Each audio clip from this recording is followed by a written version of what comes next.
Hello everyone, welcome back to my channel UK वाली life. तो I hope आप लोगों को पार्ट 1 अच्छा लगा होगा, यूके वर्सेस इंडिया में जो डिफरेंस है उसका।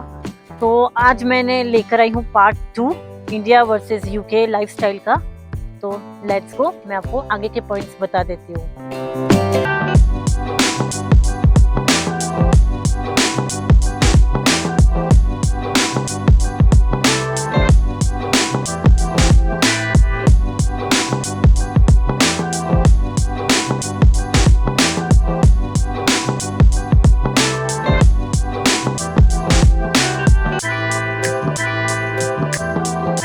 फ्लोरिंग डिफरेंस, तो अगर हम इंडिया की बात करें तो वहाँ पर सारी जो है टाइल्स का कल्चर है कि हम हर जगह टाइल्स होती है, मार्बल्स होते हैं इंडिया के घरों में।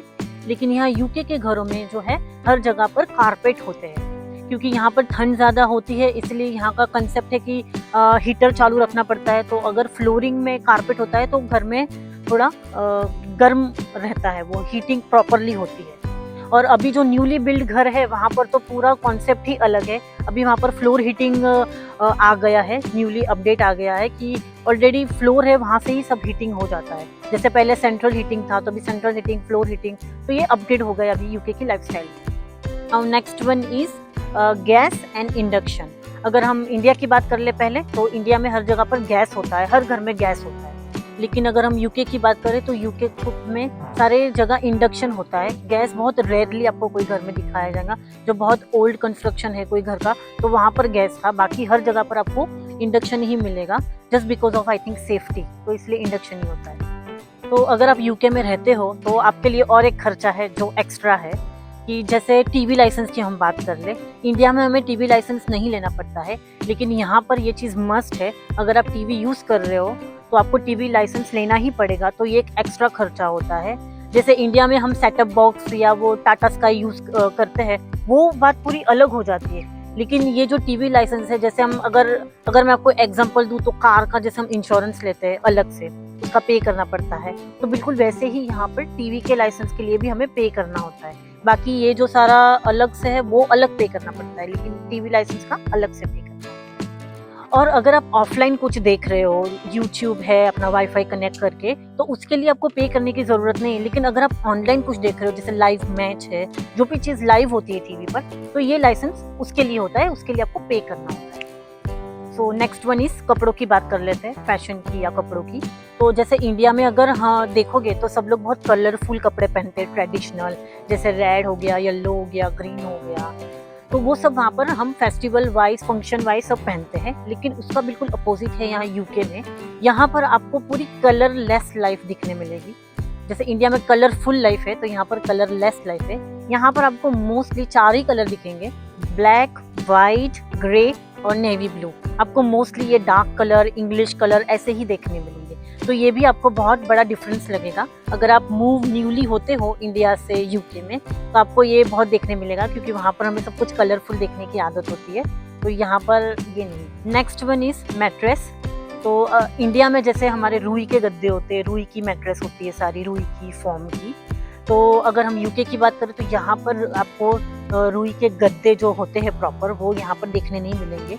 यहाँ पर यूज़ होते हैं स्प्रिंग वाले मैट्रेस, जिसमें बीच में फोम होता है और स्प्रिंगली, तो वही मोस्टली यहाँ पर यूज़ होते हैं। अगर आप चटोरे हो तो आपको और भी एक बहुत बड़ा डिफरेंस लगेगा यूके मूव होने के बाद, कि यहाँ पर जो है, जैसे इंडिया में स्ट्रीट फूड होता है, अब बहुत इजीली अवेलेबल होता है, तो यहाँ पर स्ट्रीट फूड इतना अवेलेबल नहीं होता है। आपको कुछ भी चीज़ खानी हो तो रेस्टोरेंट में जाके ही खानी पड़ेगी, तो ये एक बहुत बड़ा डिफरेंस आप महसूस करोगे।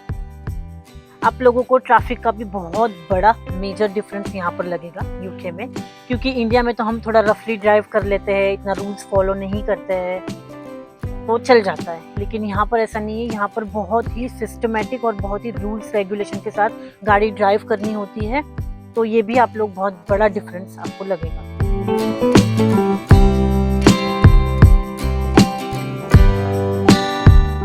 जैसे हमारे इंडिया में है, वो हॉर्न के लिए कोई रिस्ट्रिक्शन नहीं है, आप बिंदास हॉर्न बजाओ जाओ, कोई प्रॉब्लम नहीं है। लेकिन यहाँ यूके में हॉर्न के ऊपर रिस्ट्रिक्शन है, आप यहाँ पर हॉर्न नहीं बजा सकते हो। बहुत ही क्वाइटली यहाँ पर रोड पे गाड़ियाँ चलती है, ज़्यादा हॉर्निंग नहीं होती है। हाँ, अगर कुछ इमरजेंसी है, अगर आपके आगे वाले के कार में कोई प्रॉब्लम है या उसने कुछ मिस्टेक कर दी है, उसको कुछ बताना है, तो आप इमरजेंसी में हॉर्न यूज़ कर सकते हो, बाकी यहाँ पे अलाउ है।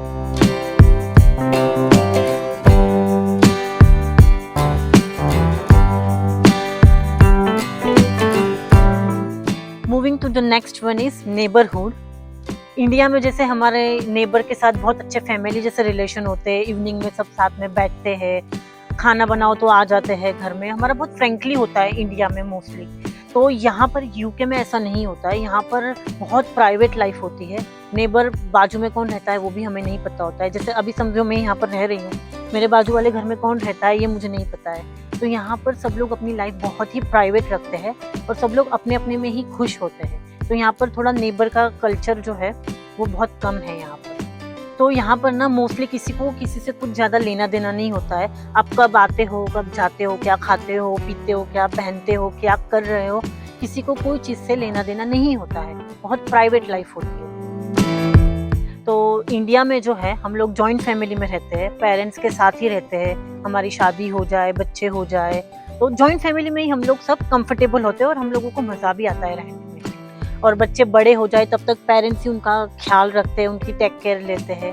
तो यहाँ यूके में इस बात में थोड़ा अपोजिट है। यहाँ पर होता है कि यहाँ पर सब पर्सनल लाइफ ज़्यादा जीते हैं। जैसे बच्चों की भी एक एज हो गई, 14 ईयर ओल्ड हो गए या 14 अप हो गए, उसके बाद जो है वो पेरेंट्स से अलग रहना स्टार्ट कर देते हैं और अपनी इनकम कमाना, अपना खर्चा सब लोग बच्चे ही उठाते हैं। पेरेंट्स उनको पॉकेट मनी नहीं देते हैं। तो ये भी एक बहुत बड़ा डिफरेंस है। मेडिकल सिस्टम का भी बहुत बड़ा डिफरेंस है। जैसे इंडिया में अगर आप बीमार होते हो तो अगर छोटी मोटी बात है तो आपको इजीली क्लिनिक मिल जाएगा, डॉक्टर मिल जाएंगे, आपको दवाएं इंजेक्शन दे के बात उधर ही हो जाएंगी सॉल्व आपकी। और अगर कोई बड़ी प्रॉब्लम है तो भी आप इमरजेंसी में भी कोई डॉक्टर के पास जाओ तो आपको अपॉइंटमेंट मिल जाएगी। लेकिन अगर यूके की बात करें तो यूके में बिल्कुल अपोजिट है। यहाँ पर हर एक एरिया में एक जनरल प्रैक्टिस करके होता है, जो कि एक क्लिनिक होता है गवर्नमेंट का। तो वहाँ पर है, अगर आपको कोई छोटी मोटी प्रॉब्लम हो रही है, जैसे बुखार हो गया या सर्दी खांसी हो गई, तो उसके लिए आपको अपॉइंटमेंट यहाँ पर जल्दी से नहीं मिलती है। तो वो लोग मोस्टली वो कॉल पर ही आपका सॉर्ट आउट कर देते हैं। और बात करते हैं अगर कुछ बड़ा प्रॉब्लम है आपको, तो उसके लिए आपको इमरजेंसी में एम्बुलेंस को कॉल करो तो वो आपको एक अवेलेबल हो जाते हैं। लेकिन इंडिया जितना इजीली हर चीज़ अवेलेबल नहीं होती है मेडिकल सिस्टम को लेकर। और एक पॉइंट, अगर आपको इंडिया में कोई बहुत बड़ी प्रॉब्लम होती है, जैसे अगर हम स्टोन का प्रॉब्लम बोल लो, तो आप अगर सीधा बड़े कोई हॉस्पिटल में जाते हो तो आपको ऑन द स्पॉट डायरेक्टली आपको अपॉइंटमेंट मिल जाती है। लेकिन यहाँ यूके में ऐसा नहीं होता है। अगर आपको कोई भी प्रॉब्लम होती है तो वो जीपी वाले अगर रेफ़र करते हैं कोई बड़े डॉक्टर को, तो वहीं आप जा सकते हो। और अगर आपको कोई मेडिसिन या कुछ भी जीपी वाले आपको बोलते हैं लेने के लिए, तो वो जो है सारी प्रिस्क्राइब होती है। वो प्रिस्क्रिप्शन पहले जाता है फार्मेसी में, जो भी आपके एरिया में फार्मेसी होगी आपके आसपास, जीपी के आसपास, तो वहाँ पर आपका प्रिस्क्रिप्शन डायरेक्टली वो लोग मेल कर देते हैं। तो वहाँ जाकर फार्मेसी में जाकर आप लोगों को बस अपना नाम और अपना एड्रेस और बर्थ डेट बतानी होती है, तो वो लोग आपका प्रिस्क्रिप्शन ओपन करके आपको मेडिसिन सारी दे देते हैं। लेकिन आप ओवर द काउंटर जाके कोई भी मेडिसिन नहीं ले सकते। जैसे हम इंडिया में कोई भी मेडिकल में जाके कोई भी मेडिसिन इजीली हम ले सकते हैं, कलेक्ट कर सकते हैं, तो यहाँ यूके में आपको ओवर द काउंटर कोई भी चीज़ नहीं मिलेगी विदाउट प्रिस्क्रिप्शन। और जो प्रिस्क्रिप्शन होता है वो भी आपको हैंडी नहीं मिलता है हाथ में, डॉक्टर सीधा फार्मेसी में ही उसको सेंड करते हैं और वहाँ से ही आपको मेडिसिन मिलती है। तो ये जो मेडिकल सिस्टम है उसके लिए मैं एक पर्सनल व्लॉग बनाने वाली हूँ, जिसमें बहुत सारी चीज़ें हैं जो यहाँ पर नए आए होते हैं, उनको ये सारी चीज़ें पता नहीं होती है और जानने में आई थिंक बहुत टाइम लग जाता है। तो इसीलिए सबको ईजी रहे, इसलिए मैं एक व्लॉग ऑलरेडी अपलोड करने ही वाली, ताकि आप लोगों को हेल्प मिल सके। तो वो व्लॉग चेक करना। तो मैंने मेरी तरफ से पूरी ट्राई की है यूके और इंडिया में जो भी डिफरेंस है सारे एक्सप्लेन करने की। तो अगर आपको कोई और अलग डिफरेंस लगता है तो प्लीज़ मुझे कमेंट करके बताना। और अगर आपको मेरी वीडियो थोड़ी भी हेल्पफुल लगती है तो प्लीज़ इसे लाइक, शेयर, कमेंट और सब्सक्राइब करना। And thank you for watching. मिलते हैं नेक्स्ट वीडियो में।